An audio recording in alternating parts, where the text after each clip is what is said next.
Bonjour, chers amis de la francophonie, ça me fait plaisir de vous retrouver pour une nouvelle prédication où nous allons aujourd'hui parler du thème du message. Ce sont les 4 murs de protection de l'Église.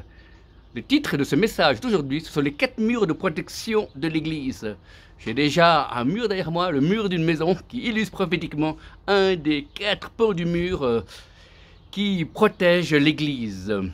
Dans Acte 2, verset 42, nous allons voir dans Acte 2, verset 42, il faut juste que je trouve le verset, Acte 2, verset 42, alors on va aller au livre des Actes, Acte 2, verset 42. C'est super de pouvoir partager la parole de Dieu, c'est super de pouvoir être à l'écoute de ce que Dieu veut dire au travers de sa parole, au travers de paroles prophétiques, au travers de visions, de songes. Et nous aimons la parole, nous aimons les enseignements, nous aimons tout ce que Dieu a à nous offrir. Alléluia. Alors, il persévérait dans l'enseignement des apôtres, de la communion fraternelle, de la fraction du pain, et dans les prières. Amen. Acte 2, 42. Il persévérait dans l'enseignement des apôtres, de la communion fraternelle, de la fraction du pain et dans les prières. Et la crainte s'emparait de chacun, et il se faisait beaucoup de prodiges et de signes miraculeux par l'intermédiaire des apôtres. Alléluia. Il persévérait dans l'enseignement des apôtres. Automatiquement, l'enseignement des apôtres est un enseignement qui est biblique. L'enseignement des apôtres est un enseignement qui correspond aux besoins quotidiens de la vie de l'Église primitive. Comme nous, les enseignements que nous devons avoir dans nos églises, dans nos séminaires, dans nos communautés, dans nos groupes de maisons, ce sont des enseignements qui touchent les personnes. C'est bien de parler de l'eschatologie, de la fin des temps, mais aussi bien de parler des choses qui sont concrètes. Alléluia. Style... le mobbing ou la perte d'emploi, etc. Des sujets qui touchent nos bien-aimés, frères et sœurs qui sont de la foi. Et c'est bien de pouvoir les enseigner d'une manière afin que leur foi soit soutenue, soit fortifiée, soit encouragée. L'enseignement des apôtres, c'est un enseignement par révélation. Des fois, un groupe de prière, une église locale reçoit un enseignement qui correspond à la majorité des membres de l'église parce que l'église vit ou la majorité des membres de l'église vit individuellement. Donc l'enseignement des apôtres, un enseignement par révélation, c'est un enseignement qui peut être donné par les 5 ministères. C'est intéressant d'avoir le même sujet comme par exemple la prière ou certains thèmes d'éthique donnés par des prophètes, des enseignants et des pasteurs. C'est intéressant de voir le même sujet traité avec une onction différente, mais de toute façon avec la même onction qui vient de Jésus. Car là où il prie le Seigneur, il y a la liberté. Donc l'enseignement par révélation est un enseignement qui sont esprit et vie, un enseignement qui amène la foi, un enseignement qui libère, un enseignement qui donne l'envie de pouvoir s'accrocher aux promesses de Dieu, les promesses de Dieu que je vous rappelle, qui sont toujours oui et amen. On rappelle que l'enseignement des apôtres est un enseignement qui a une information, qui donne la foi, mais qui a une onction derrière, il y a une puissance de vie, il y a une démonstration de force et de puissance, il y a un désir de vouloir suivre la parole et surtout de vouloir l'étudier et la lire individuellement. Car nous savons que la foi vient de ce que l'on entend, et ce que l'on entend vient de la parole de Dieu. L'enseignement des apôtres, la première muraille qu'il nous faut consolider ou reconstruire si elle est détruite. Ensuite, il y a la communion fraternelle. Alléluia, la communion fraternelle. C'est une relation, pas l'assemblage, c'est une relation entre frères et sœurs, une vraie relation. On peut être assis avec quelqu'un pendant 10 ans dans l'église et pas le connaître. Tandis que relation de cœur, relation de vie, une relation vraie, où on peut partager vers certaines personnes nos faiblesses, nos victoires, nos souffrances. Il y a dialogue, il y a une écoute. Et c'est ça, la véritable relation. Communion fraternelle, communion. Vraiment, c'est un contact. C'est pas quelque chose qui se fait en 2 minutes après un culte. C'est des relations qui sont construites, des relations de vie, de confiance, d'amour, de douceur, de pardon. C'est là qu'on apprend à se supporter les uns les autres, à s'écouter, à pouvoir voir avec des gens qui voient certains passages de la Bible différemment de nous, mais on est tous frères et sœurs. On peut avoir accès à nos frères et sœurs par les téléphones, par les réseaux sociaux, par les SMS, par les Skype, par différents moyens informatiques. La relation d'être ensemble. pour faire. L'important est d'être ensemble avant de faire des choses ensemble. Amen. L'important c'est d'être ensemble avant de faire des choses ensemble. Parce que si on est ensemble, c'est là qu'on apprend, on voit les qualités de l'autre, on voit les dons que Dieu lui a donnés, on voit les choses, les désirs, dans le cœur. On apprend à connaître la personne en tant que personne. Et après, on peut collaborer dans des projets d'église, dans des projets d'église de maison, dans des projets extra-locaux ou locaux. Et là, on connaît les faiblesses, les forces des uns des autres. Et on peut vivre dans le pardon et dans la prière. Donc la communion fraternelle est quelque chose qui prend du temps, c'est une richesse, la Bible dit supportez-vous les uns les autres, pleurez avec ceux qui pleurent, réjouissez avec ceux qui se réjouissent. Il y a des joies d'avoir des naissances, d'aller à des baptêmes de nos frères et sœurs, de voir des mariages. Et malheureusement, il y a des enterrements qu'on doit aussi suivre aussi pour pleurer avec ceux qui pleurent, mais également se réjouir en tant que famille d'église, en tant que groupe de prière, en tant qu'enfant de Dieu, avec d'autres enfants de Dieu, de notre église locale ou extra-locale. Alléluia. Donc on a vu l'enseignement des apôtres, un enseignement de vie et de puissance. La communion fraternelle, c'est pouvoir aimer les autres d'une manière inconditionnelle, pas parce que les autres nous donnent, pas parce que les autres nous bénissent, mais simplement pour aimer les autres pour qui ils sont des enfants de Dieu comme nous, qui sont en marche, qui ont choisi de suivre Yeshua le Messie et de marcher, car Jésus est le chemin, la vérité et la vie, et nul ne va au Père que par lui. Donc l'enseignement par révélation, l'enseignement des apôtres, l'enseignement donné par les 5 ministères, mais également la communion fraternelle. La communion fraternelle est vraiment quelque chose qui est important dans l'Église aujourd'hui, parce que beaucoup de personnes vivent dans un endroit un peu isolé. Forcément, des fois, c'est eux qui sont les premières personnes de leur propre famille à être nés de nouveau. Donc, ils sont parfois un peu seuls dans ce qu'ils vivent dans leur travail. C'est les seuls chrétiens dans leur lieu de travail, dans leur lieu d'études. Et là, on a besoin d'une famille élargie, qui est l'Église, après la famille normale, filiale. Et ben, on a besoin de la famille qui est l'Église pour accueillir les célibataires, pour accueillir les jeunes couples, pour accueillir les aînés. On est tous une famille, tous ensemble, les 3 générations. Dieu est le Dieu d'Abraham, d'Isaac et de Jacob, et il n'a pas changé. Dieu ne prend aucune ride, Dieu ne change pas sa manière d'être et de faire. Il est toujours le Dieu des relations, il est toujours le Dieu de la veuve et de l'orphelin. Il est toujours le Dieu qui vit dans le royaume d'amour. C'est un royaume d'amour, avant d'être un royaume de puissance, un royaume de vie. Et ce royaume, c'est un royaume de relations. Amen. Jésus est mort, est ressuscité afin que la vie éternelle, mais également tout ça restauré dans les relations les uns avec les autres.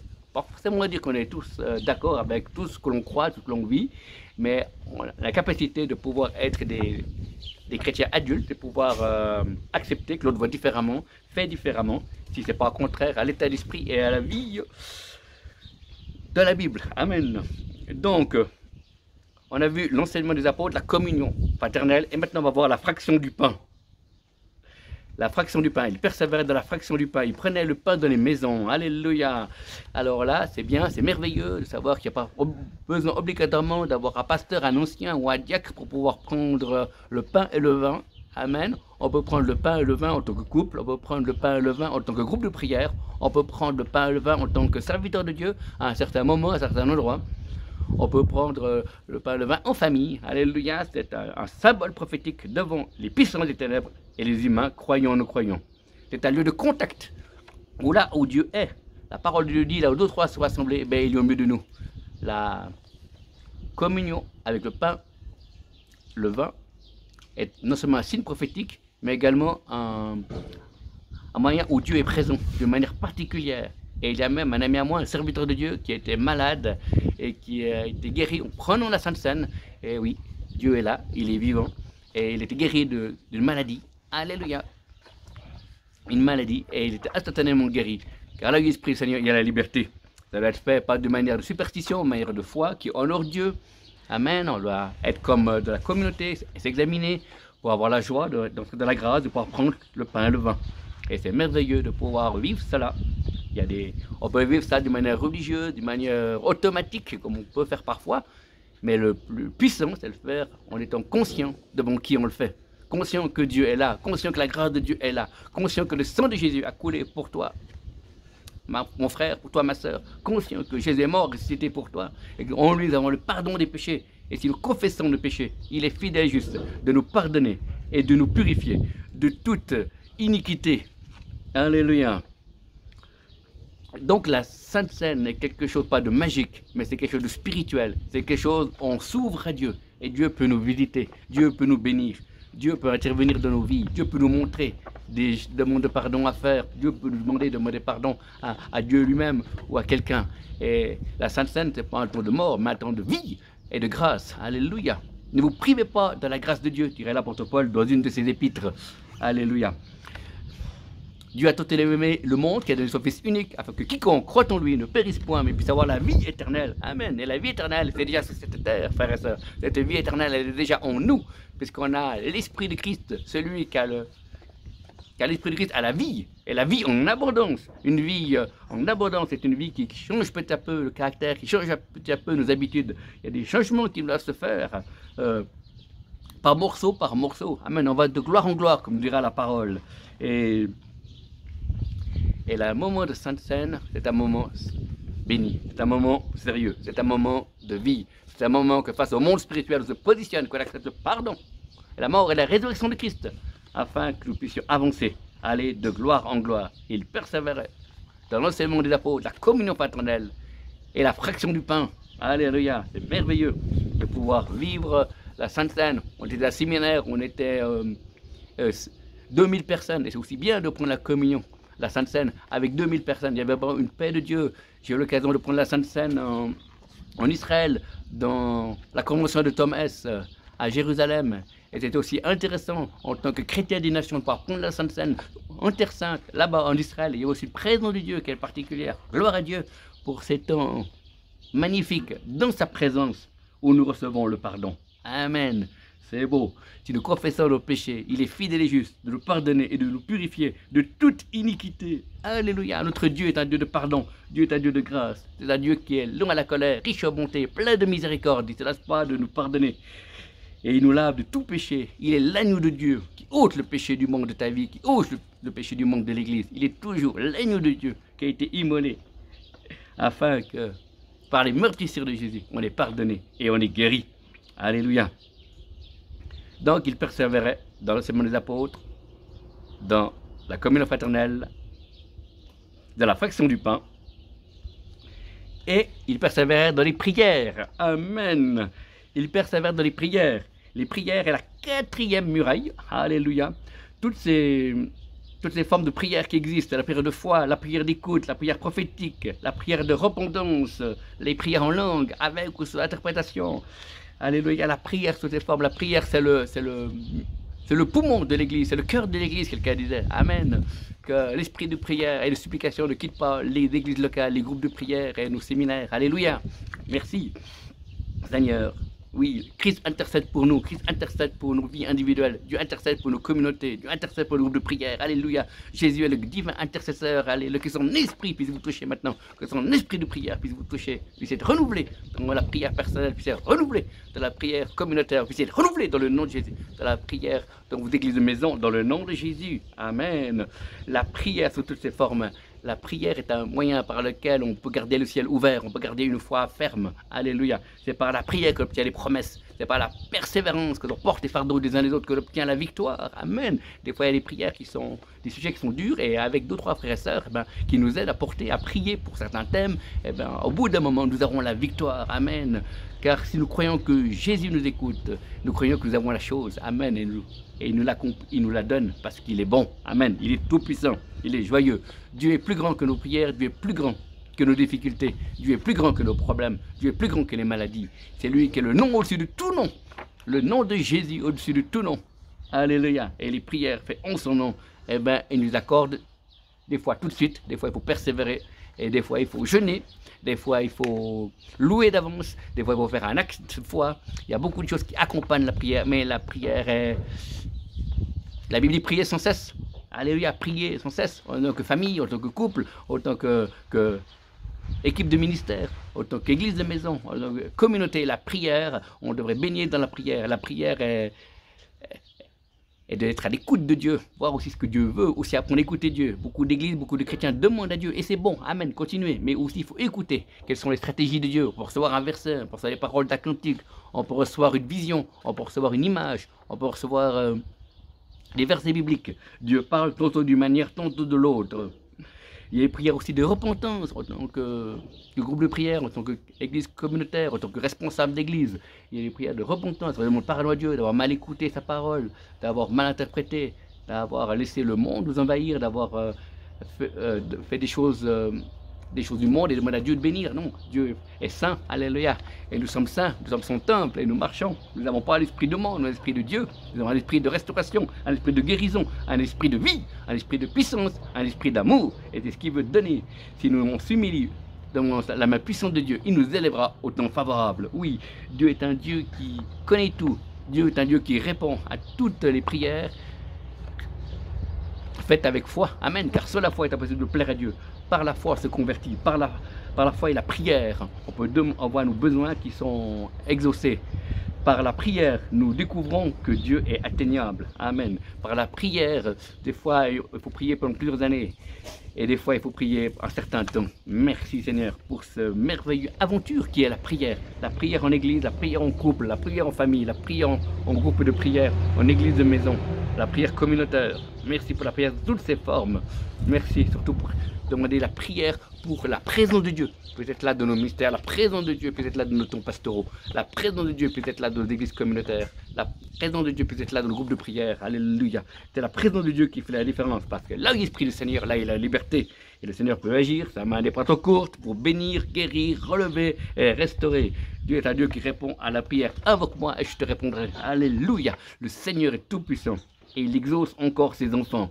Il est le même hier, aujourd'hui et éternellement. Le ciel et la terre passeront, mais ses paroles resteront. Il est le Dieu de lumière, il est le prince de la paix, il est le Dieu d'Israël, il est le chef de l'Église et il répond encore aux prières. Et la prière n'est pas démodée. La prière doit être un état d'esprit et une manière de vivre dans l'Église locale, dans nos vies personnelles.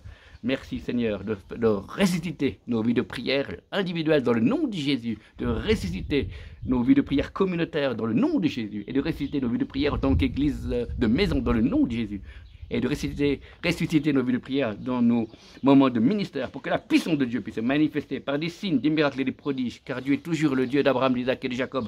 Il est toujours le Dieu qui répond avec foi, avec puissance, avec autorité. Il n'a pas changé. Il est toujours celui qui nous fortifie, celui qui te veut du bien, celui qui va encore se révéler à l'église, celui qui va encore sauver des multitudes. Dieu est celui qui t'a appelé, Dieu est celui qui va accomplir ses promesses envers toi. Ses promesses sont oui et amen. Donc, les 4 murs de protection de l'église, conclusion, soyons ceux qui fortifient la muraille et non de ceux qui l'affaiblissent. Amen. Conclusion, soyons de ceux qui fortifient la muraille et non pas de ceux qui l'affaiblissent. Amen. Que le Seigneur vous bénisse, là où vous soyez, recevez la présence de Dieu, recevez l'amour de Dieu, recevez la vie de Dieu, dans le nom de Jésus. Et ceux qui sont malades, recevez la guérison, dans le nom de Jésus. Et tous ceux qui ont d'autres problèmes, que le Seigneur puisse pouvoir à vos besoins, dans le nom de Jésus. Soyez bénis de vos finances, soyez bénis de vos familles, soyez bénis de vos communautés, soyez bénis de vos groupes de prière. Que l'onction de Dieu vous visite, dans le nom du Seigneur Jésus. Amen. Je vous remercie de cette écoute et je me réjouis de vous retrouver pour une prochaine prédication. En tout cas, je vous souhaite un grand shalom depuis la Suisse. Alléluia. Que le Seigneur vous bénisse et à la prochaine. Amen.